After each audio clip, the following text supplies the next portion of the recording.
Hey guys, hey travelers, welcome back to my channel, and for today's video, my topic is about the new s-pass beta release. As you can see in my screen, ito po yung itsura ng bagong s-pass. Papakita ko lang sa iyo yung itsura ng old s-pass. Ito yon. And compare sa bagong s-pass, mas okay ito, mas organized itong beta.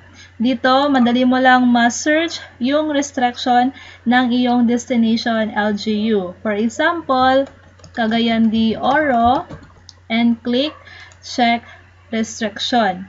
Policy unrestricted using s-pass. Yes, gumagamit ng s-pass si Cagayan de Oro. And then dito naman, nandito yung contact number ng LGU. Madali mo lang mahanap yung mga contact number at contact person ng iyong destination LGU para matawagan mo sila at ma-approve yung application mo ng travel coordination permit.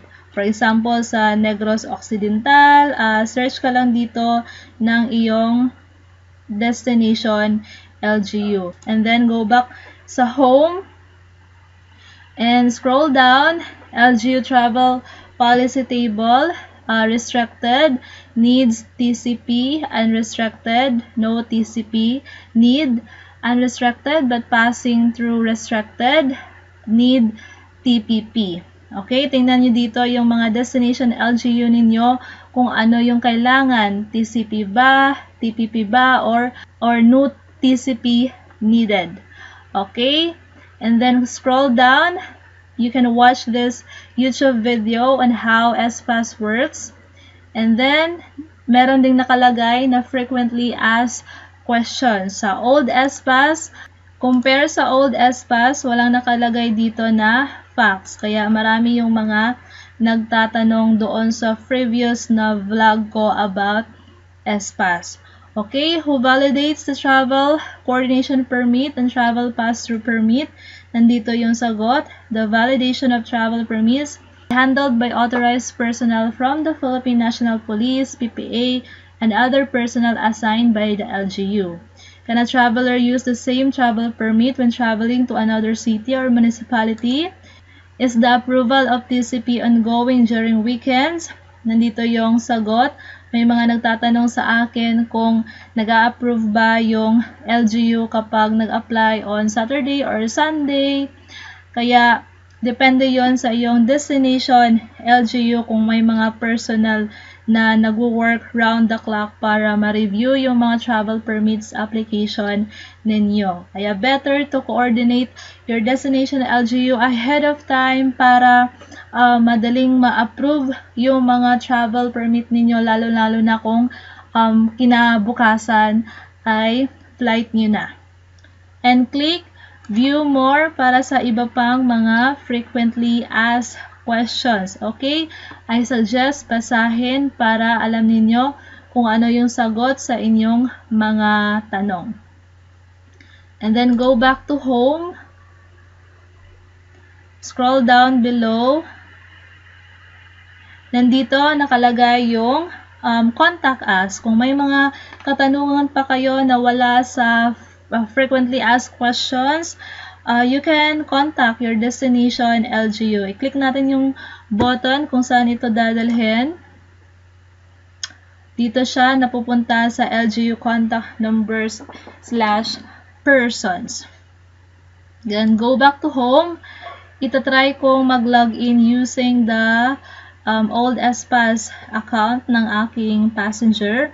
Kung wala ka pang account sa s-pass, click register. So same, enter your contact number, login information, personal details. Meron akong tutorial about dito, panoorin mo na lang kasi same lang din naman sila ng process. Okay, itatry kong mag-login. Click login. And then mobile number. I will enter the mobile number. and then the password.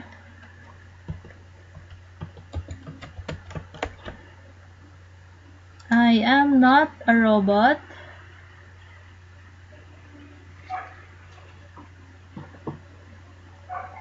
And click login.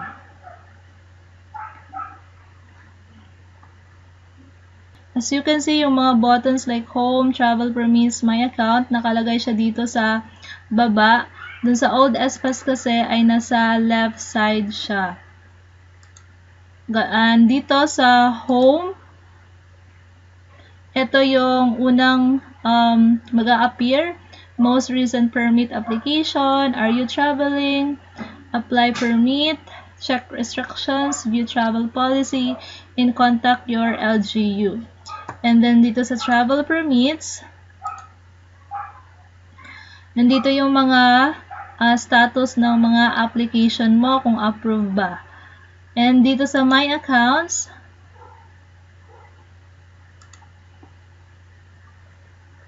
nandito yung account details. Same lang siya doon sa old s-pass, nagbago lang ng font, size, and style.